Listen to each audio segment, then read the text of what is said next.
Welcome to this episode of the Racing Shame podcast. My name is DJ Chuang, and today I'm joined with Alex Tran. Thank you for coming on the Racing Shame podcast. Yeah, thanks for having me. I'm glad to be here. Well, I really wanted to have a conversation with you because you are one of the young adults in your 20s or 30s. How old are you now? I will be 32 this December, so I am a Oh, young adult. well, happy birthday. And you just showed so much enthusiasm with how you live out your faith in the marketplace. And I thought that would be a great story to share here on Erasing Shame because you Oh, experienced life as an Asian American and you're not afraid to talk about it. And you've actually really want to give back to the community. And so we just wanted to explore a conversation of how faith shows up in the workplace mm, and how that's led you into becoming a life coach. yeah. Where do you So want? let's start with what you've done in the corporate world because I've lived all my adult life in the nonprofit space. So what's it been like working in the corporate world and being an Asian American? Yeah, I'll even go before that to give some context. I am an only child. I grew up with two Vietnamese immigrant parents. So as being an only child, there's obviously a lot of pressure that comes with it. Like you gotta get a great job, make a lot of money, and a big focus on security.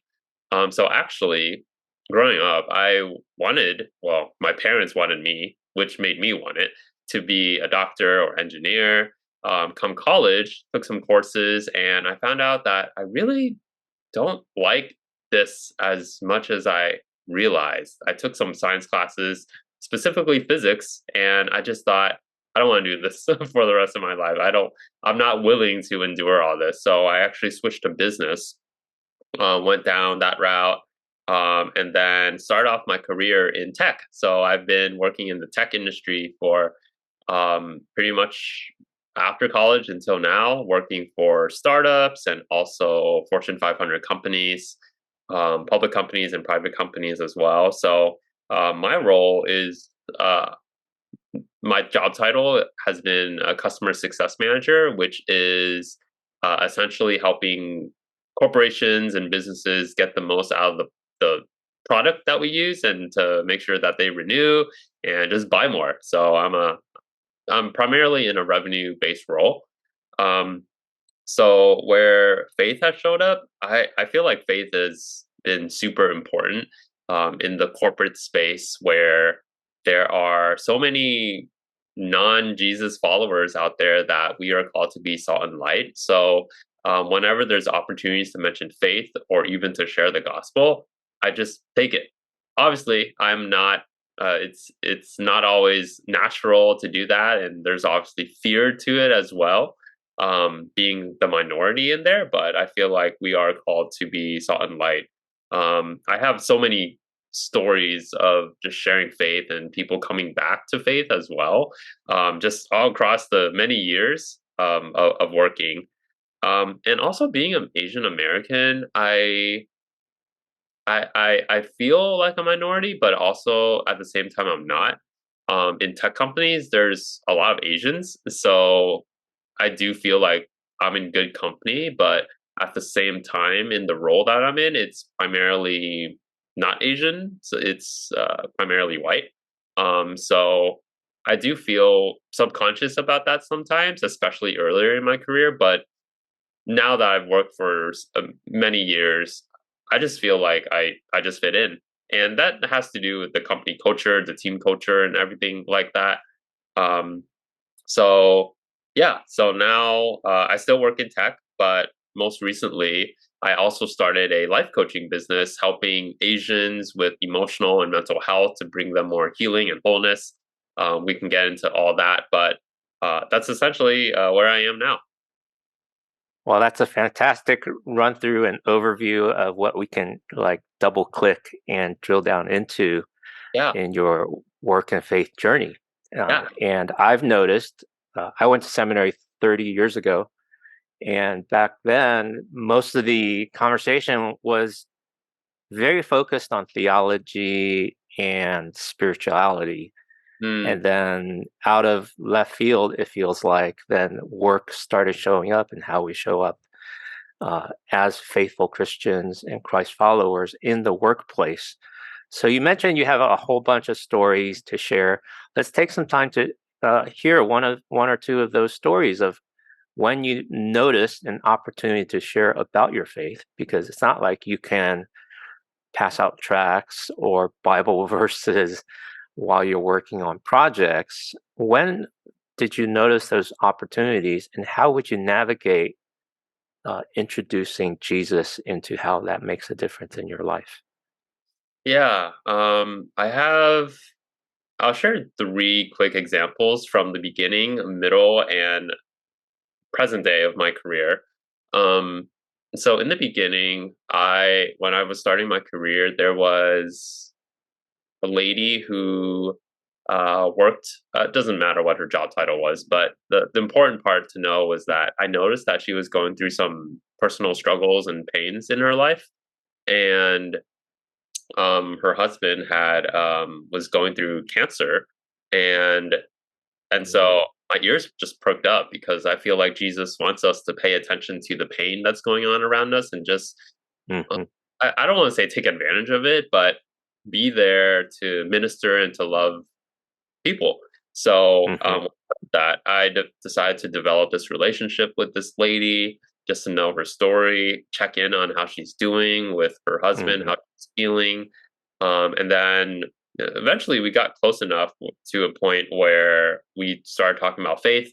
And I brought up my faith as well, and she brought up where she was coming from, in that she felt far from God. She wasn't really plugged into her church for quite a while. But after just having conversations plus this life event, long story short, she did come back to faith, and I started mm, to just help her a bit more, like going to church with her, sending her mhm, Bible verses, and just kind of discipling her as well as she's mhm, through this struggle in her life. So, mm, I haven't talked to her since, but where we left off was that she was active in her faith, and her husband mm, unfortunately passed away. But I felt like that brought her closer to faith as well, and closer to Jesus. And yeah, seems like where we left off, she's doing great despite the circumstances, and she's close to God.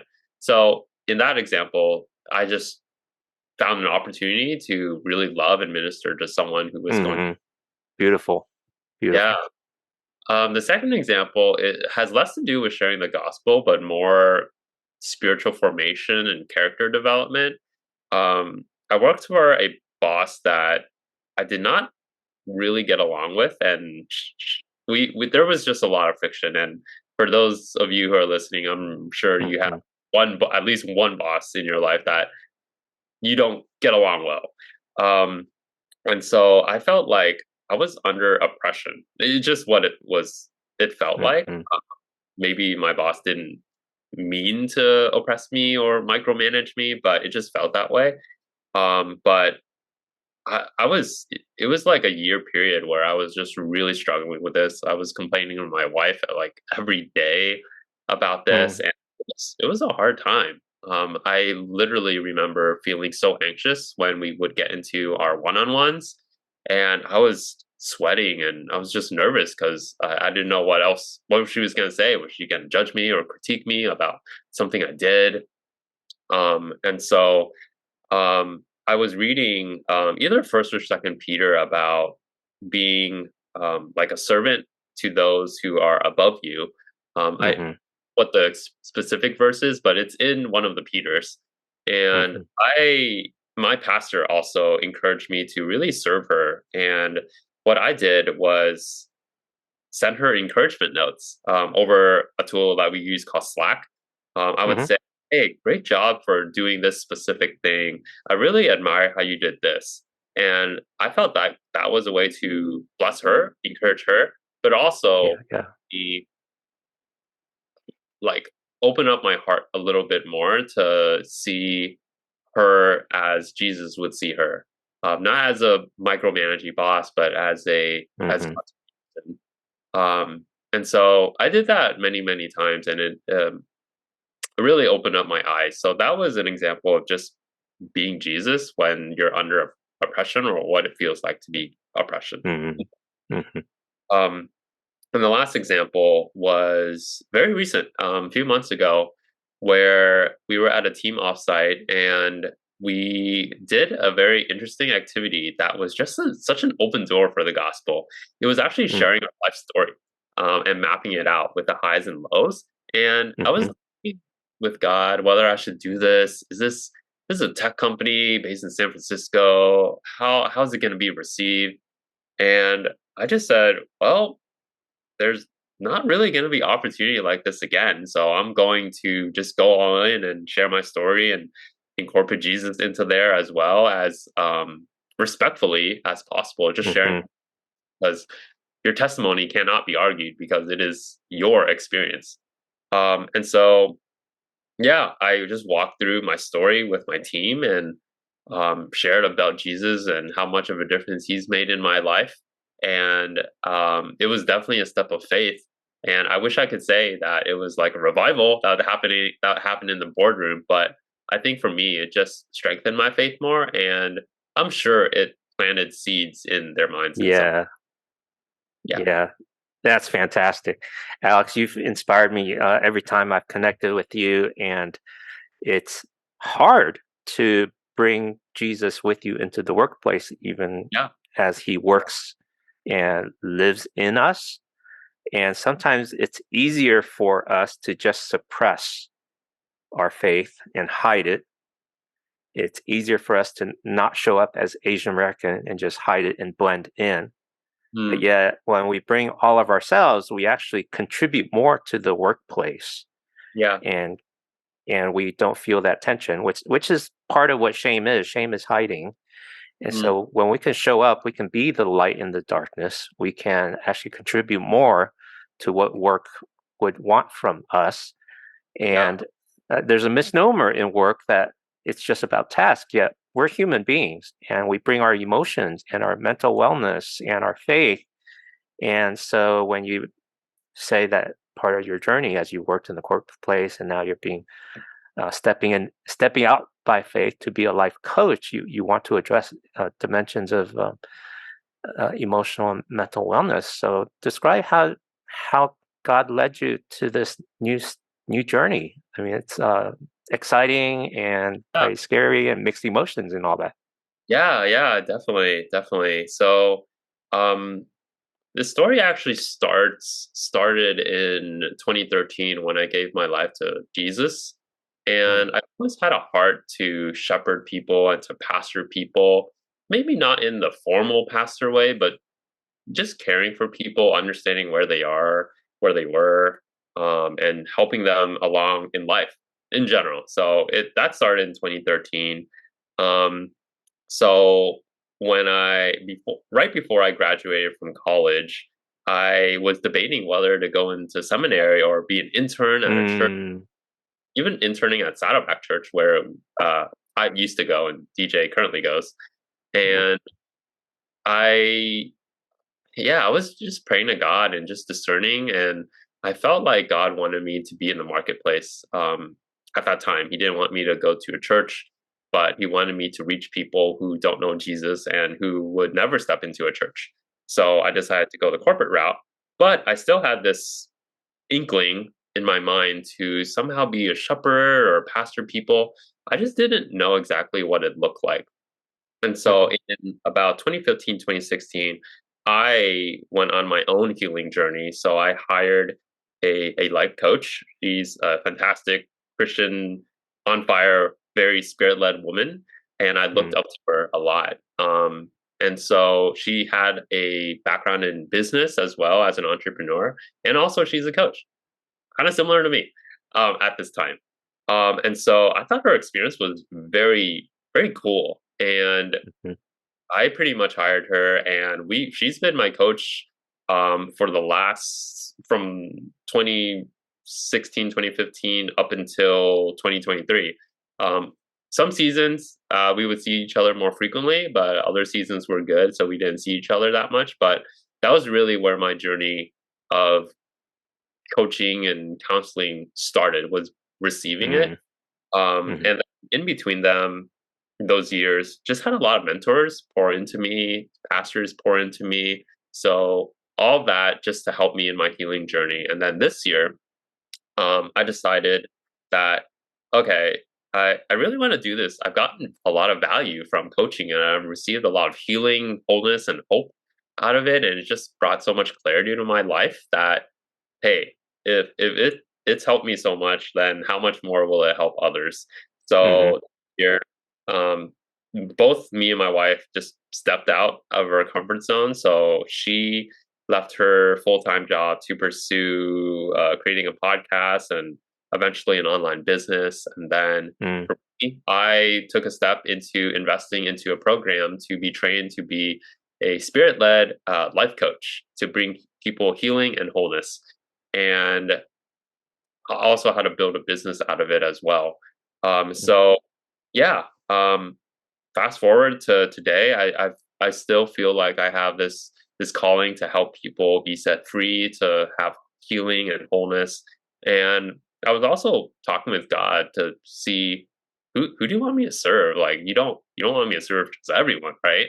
But maybe to hone down on a specific target group. And I landed on Asians. But I really serve everyone, and you don't have to be Asian to come work with mhm, me. But I feel like from marketing standpoint, that's kind of like my niche. But mm, hey, if you're like white or some other ethnicity, hey, I am happy to see how I can help. And I chose Asians because I feel like, as you know, DJ, mental health is not talked about growing up as an Asian, and mhm, there's a lot of shame around it. And I feel like many Asians aren't aware of what they're missing, or even if they need help. A lot of it is just on my own strength. Let me just get through this. Let me figure it out. Don't reveal your emotions. That was kind of the narrative that runs through a lot of Asian families, including mine. mhm, So I really want to break the stigma of getting help, and that mm, health is super important. Mental, emotional, spiritual health, they're all holistically integrated, but mhm, it's important to get help. And I want to help people reveal the places that they're not maybe not as whole. And I want to speak into that. I want to help in that as well. So yeah, I just have a heart for that. I know God's given me gifts and talents to do that. And a lot of my clients have said that, oh, I have a gift, which is validation for me. Um, mhm. so yeah, that's pretty much my journey to where I am. Well, let's spend some time and really unpack that because as I've heard about life coaches offering their services in the past 10 years or so, Yeah. so much of it is focused on setting goals and personal development and Mm, sharpening your skills and competencies in the workplace because life coaching often, yeah. primarily is presented as here's how you can do better in work and earn more money.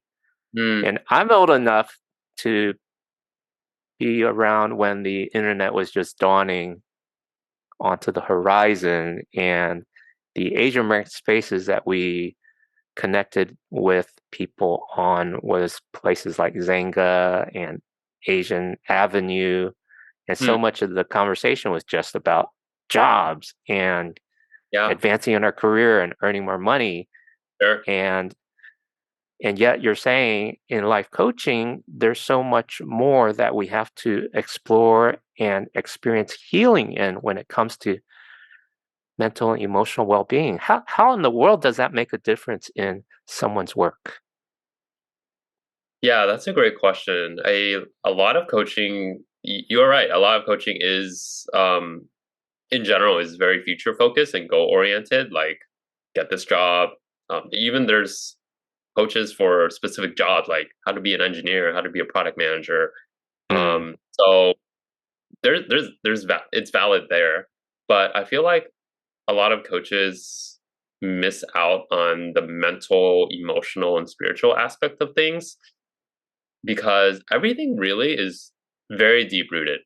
An example mhm, is you are trying to advance your career, but you need to work on just speaking up, for example. Just take mhm, Well, you can, of course, you can do all the tactics of speaking up and presentation skills. All of that is very learnable, Mhm, but it doesn't quite address the root cause of that. Like, why are you having a hard time speaking up? Is there mm, a fear to it that we need to unroot? And usually there is, and it's usually mhm. in your childhood upbringing with your parents. Maybe something like, oh, maybe they said something to you that just rewired your brain in a certain way. So for me, I help identify what those unreasonable really with affect presence because they are they have both qualities. They're operating in their child self, at, at least in the mind, without them knowing. So, really, long term, in terms of productivity and really everything else in life, has to do with healing from those deep rooted issues. And that's where you can have long term sustained success. Mm, wow, fascinating. So glad you're Yeah. making those connections because a lot of our challenges come from the disconnections. Hmm. Yeah. And then there's things that we can learn also. So Yeah. fantastic. So glad to hear what you're doing and helping people with that. It's almost the thought that came to mind, just as you've had many years of experience in customer success, you want to turn that Mhm. towards people success, helping people reach their potential and succeeding in their lives. Yeah. Yeah. I mean, I help businesses achieve their success, but I noticed that there was a longing in me to help individuals and people Mhm. achieve success. I feel like that's more gratifying to me than helping a company achieve more efficiency and make more revenue. Well, tell us about your podcast that you've launched with your wife, dear Grace. Hmm. And I'm so glad that you're using your voice as well to help people. Yeah, yeah. So our podcast, it's called Let's Unpack That with Alex and Grace. You can find it on all the major platforms: Apple, Google, Spotify, podcasts. But we really started it because we felt like Christians wanted to unpack many different topics and nuances of life that's not really talked about in the church or just in Mm, life in general that we were wrestling with as well. So it's a living room style conversation, very super casual, where we really unpack different topics and even questions. As of this recording, we just released a podcast episode called "How to Respond to Unanswered Prayers." Like, what do you do? Which is a mhm. very common, right? I'm sure many of us can relate to unanswered prayers, but we dive into many other topics as well, like financial freedom. How do Christians think about that? Or how do you overcome emotional hurdles, or even LGBTQ, which was one topic that we got a lot of traction on. But things like that, we explore a wide range of topics on there. So we just wanted to digitally disciple the next generation. We target mainly millennials and sometimes Gen Z, but really anyone can listen to it. So yeah, just find us there on any major platform. Fantastic. Well, Alex, it's been a real joy to connect with you again and to share your story with uh, those of those of us that watch and listen to the Erasing Shame podcast. And of course, we'll add links in the show notes at erasingshame.com. But for those that are just listening while they're doing laundry or washing dishes or on their commute, go ahead and share your URL for your website for life coaching and your URL for your podcast so they can have a seat of that and remember to subscribe and connect with you. Yeah. I mean, you can reach out to me on Instagram or TikTok. My handle is at Reach Alex Tran. So Reach REACH Alex ALEX Tran TRAN. Um, and then my website, our website, me and my wife is withthetrans.com. So there you go. I'll send all the links to DJ. Fantastic. Thank you so much, Alex. Blessing to you. And Awesome. thanks everyone for listening to this episode of the Erasing Shame podcast. Bye-bye. Thank you for listening to the Erasing Shame podcast. Check out the show notes at erasingshame.com and subscribe to our email for updates. We would love to hear from you, so please add your comments at our website or on social. Subscribe on Apple Podcasts, Spotify, or any podcast app, and you can also subscribe on YouTube or follow on Facebook. Please add a rating and review so we can reach more people with our message of health, hope, and compassion. This podcast is the digital outreach of Christian Asian mental health.